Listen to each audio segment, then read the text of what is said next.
Okay, very quickly, this is an aside to the whole series of videos discussing transitions. I totally forgot about a concept that I had for one of the videos and I just entirely left it out. To keep everything tried and true, I'm still wearing the white t-shirt in this giant white lobby. But when we're talking about transitions in life, you have to take a look at one, is this an external expectation or is this an internal creation? External expectations, what we're kind of talked about with this theme of graduation. We started at 8th grade, we went to high school, then we went to college. Now, this is just the general overlay of it. We'll get back into what was regularly scheduled, which was the next step was to go before 8th grade. And then the final step is to go into your adulthood, kind of your 30s, like what's going to happen then. And I just wanted to give an overlay of this idea of external expectations with the concept of ready, set, nothing. And this applies to everything that we're talking about in this theme, because many times we have this external expectation of, all right, are you ready to do the thing? Yes. Are you set to do the thing? Yes. All right, do the thing. And then nothing happens. I have a story regarding this that is, it's in the vein of this entire idea, but it's to a very seismic level. But I should refrain on that, because somebody's quote unquote life altering situation could be an A- to somebody else. And so an A- could be seen as, life altering. And I don't want to get into minimizing somebody's experience, because when we get into your road of self-discovery, figuring out who you are, we really can't merit that one thing should feel less or more than the other. If you got a big feeling about it, you got a big feeling about it. And that's it. That's what it is. And you have to accept that. Now, how do you want to apply that to your reality? That's another question. A lot of times, we'll see people have hunches or feelings and then take massive action or some type of giant incredulous, action, public action. And it's like, whoa, buddy. But we need to check in with that, with our feelings versus, intent versus impact. And when we talk about ready, set, nothing, I really want you to tap in with who is telling you to get ready, who is telling you to get set, and what is the nothing. This happens with graduation all the time. It's like, you're gonna graduate. Oh my goodness, you graduated. Ready for the big thing? And it's like, what is the big thing? This happened to Tyson Fury, championship boxer. He was, his lifelong goal was to become a champion boxer. And he tells this story that he was like, yes, I'm gonna beat Vladimir Klitschko. I'm gonna beat Vladimir Klitschko. And he fights Vladimir Klitschko, beats him, and then falls into deep alcoholism and a litany of other things that he explained, where he just entirely abandoned himself. He said he blew up in weights and he didn't like who he was. And then it wasn't until he was at a Halloween party dressed up in a skeleton costume, this is his story he told, which is pretty amazing, that he looked around and he looked at himself and he was like, this is the heaviest I've ever been. And I'm in the skeleton costume and I don't know what I'm doing here. Now, let's go back. Lifelong goal to become a championship boxer. He gets it. He makes it happen. And then what? We look at this, we'll go to some fictional stories here. We look at when Thanos in Marvel Comics said, I'm gonna basically cut in half the population in the universe. And then what? Then I'll rest. And it's like, and then nothing. And we put these big expectations on ourselves.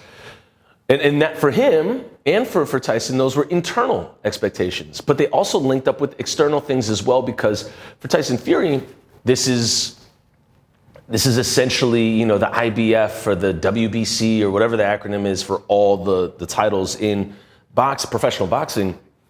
Those are all made up by a company. It's not real. It's just made up. So he is subscribing his goal and dream to something that's made up, which is fine. The Olympics are made up too, but it is still seen as the pinnacle of athletic performance.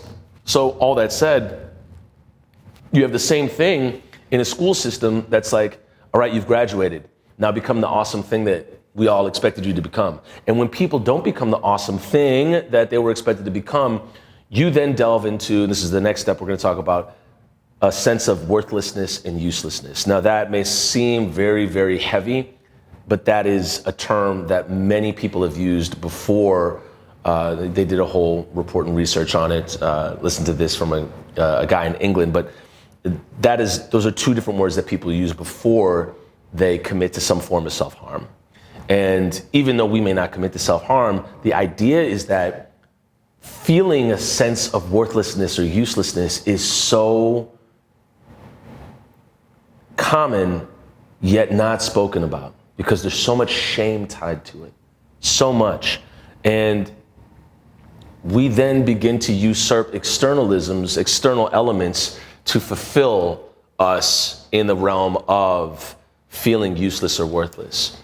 We may fill that void with a substance. We may fill that void with people. We may fill that void with being an adrenaline junkie.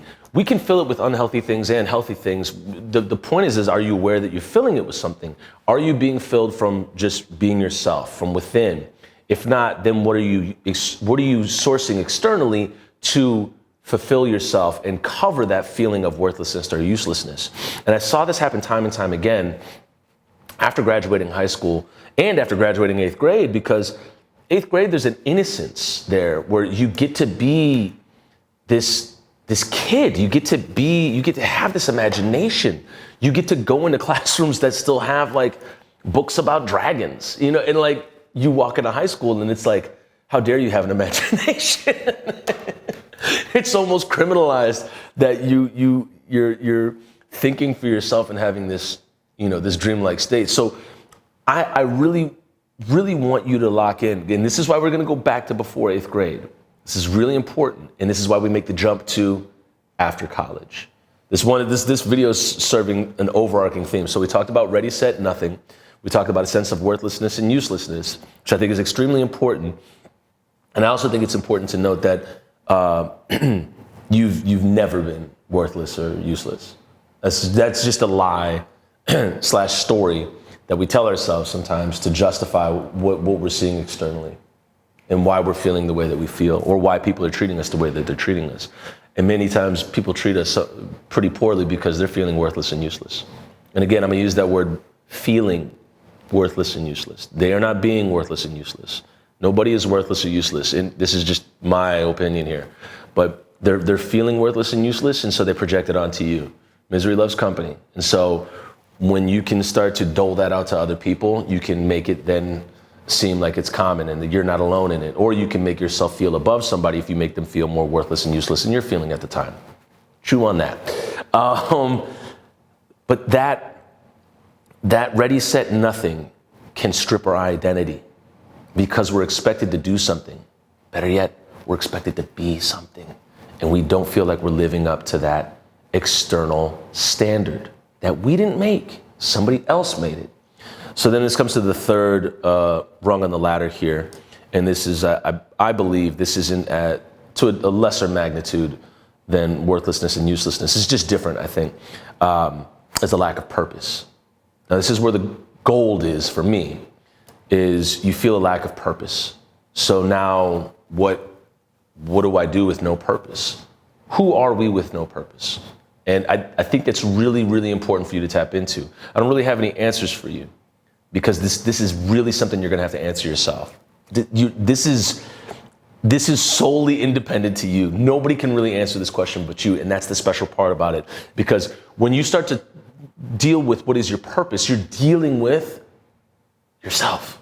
There's nothing else outside of you that can really determine it. This is your purpose. You get to decide it. And I've seen people go many ways. I've referenced my aunt many times because I love this for her. She, both her sons left the house, and my goodness, she got to knitting. She got to arts and crafts like a gangster. And she's winning blue ribbons at the state fair. And I look at some of her work and I'm like, what? How many hours did that take? She found her purpose. She wanted to do that. She wanted to start making arts and crafts, expressing herself creatively. I thought that was beautiful. And I think when you find yourself with a lack of purpose, great, because now you know that there is a purpose. If you're seeing it's not there, you know that it's somewhere. It definitely is somewhere. And it's already within you. You just have to allow yourself to be open to accepting it. I would say, what's a better word for it? You have to allow yourself to be open to it. Just be open to it. And it'll take over. But you have to be open to it. Now, the universe will challenge you in a litany of ways on you committing to that purpose, because nobody really gets a free ride with their purpose. At least I don't believe that. And I don't think that that's a good or bad thing. I think you're met with challenges and adversity to see if you want to stick with this or not. There's always a gut check with it. There's always a G check with it. Like, you sure you want to do this? You sure? And so for me to really give you perspective on this, I'll give you two stories. One, I spoke to a former Olympian, and they spoke about all the fanfare, the pageantry, dog, like when you watch the Olympics, it's like the end of Star Wars, the first one. When they're all walking down the runway and they're congratulated, maybe it's the second or third one, I forget. But it's the pinnacle of victory. You won. You beat the bad guys. You got it. And you get to go to the opening ceremony, the closing ceremony, the Olympic Village. You're competing in what is seen as the pinnacle of your athletic performance sport. Like, this is it. And the world is watching. The world is watching. And this person said after they left, nothing.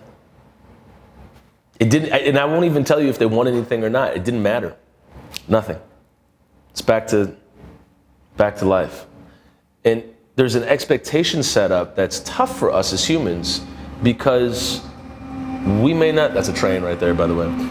We may not be equipped for that chapter or transition after. And that's what graduation is about as well. It's really tough. And it may feel as seismic, if not more heavy, than being an Olympian and then feeling totally abandoned afterwards.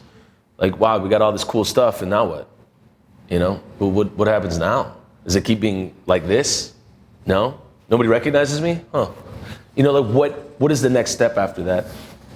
And for me, I'll give you my story on Ready, Set, Nothing. And I think I've already mentioned this. When I was leaving high school, I had an extremely tough time figuring out not only what was going on, but figuring out who I was in that transition. I had practiced for track and field for 4 years, and I took this last senior year to practice indoors during the winter season, outdoors during the fall season. These seasons don't even exist. Spring is the only time for high school track. And I was hit with a life-altering disease at the time. And I was not able to fulfill what I felt was my ready, set. I didn't even get to the set, I think. And so it was ready, nothing. And that's a microcosm of it. There were, everybody was changing, it felt like. I was changing, and I left feeling entirely, not abandoned, but I think about this like when I think of Afro Samurai. This is the best comparison I can make, but I'll try to read this out to you as best I can. Afro Samurai, the main character, goes to a dojo as a young man, and he's on a quest to look for this bandana, and the headband, I should say. And he goes to the dojo, meets a bunch of other younger kids that are like him, and he befriends this guy named Genu. Now, Genu and him are the two best swordsmen in the school. And one day, Afro goes on a solo mission and brings about some drama and some pretty tough times to the dojo. And in doing that, it makes everybody susceptible, so a whole bunch of samurai and different guys pull up to the dojo, and there's this big deadly fight. Genu is the only one. Afro and Genu are the only two that make it out alive. Now they cut to Genu, and he's just tattered up, just beaten, bloody, just not looking well. And all they do is they just zoom out, and it's just him walking in this field, and he's just like, that's how I felt coming out of high school. I felt just like that. I felt like everything was irrevocably changed. Nothing would be the same. It felt like it felt like a death. Like it felt like multiple, like nothing, like this whole world, like when you look at Cerebro and X-Men and they're doing the simulations and somebody hits the clicker and the whole environment changes. That's what I felt like. I was like, whoa, was all this fake? What do you mean? So I had a deep sense of grief. Deep sense of grief. And it wasn't just for my surrounding environment, it was for me, it was for my friends, it was very, very, it shook the bedrock of my emotions. And I didn't really have a plan at all. I had no plan. And that scared me so much because not only did I feel like I had no purpose, I felt like I was dead weight to people. Now we'll get into this in another video, but I felt worthless, useless, but also a burden to people because I had no purpose or anything. I just was there. I hated it. I hated myself, to be honest. And the only way that I found any light at the end of the tunnel was unapologetically, without caution, not with impulse, but purely based on what I felt my soul found joy in, was to jump into music. That was it, man. Music and film. Music and acting, I should say, because film was kind of there at the time. But I knew that those were the two things that gave me joy. And if I did anything outside of that, or went for anything to the degree that I wanted to go into those things for, I'd be playing myself. I'd be absolutely being inauthentic to myself, my life, and all the teachers that I had before me, ancestors before me, and the energy that was in my cells. I would be lying to it all. So I had to get honest with myself. And again, we go back to, once you're honest with loneliness, or I would say honest with your circumstance, you can then start to develop connection. And that's what happened to me. We'll lay out those tools later on, but right now we're just following the journey right now. I was able to get some tools and figure out how I could get into the lane of my purpose and do it every day, even regardless of the costs. And we'll get into the cost some other time, but the cost of your purpose. I should write that one down. But that is the idea of ready, set, nothing, is that I had to break out of the frame of the external expectation, the Olympics, heavyweight title boxing champion. I don't want to go into Thanos because that just isn't going to apply really to this one as well as I thought it would. The track meet, it all was an external frame of self-love. It was all an external frame of love and value. And when I began to value myself without that framework, woo, through the roof. All right, well, just shook this table here. All right, that'll be it for this video. I'm gonna go ahead and wrap up the next two right after this, but thank you so much for tuning in. Appreciate you, and as always, we'll see you in the next one.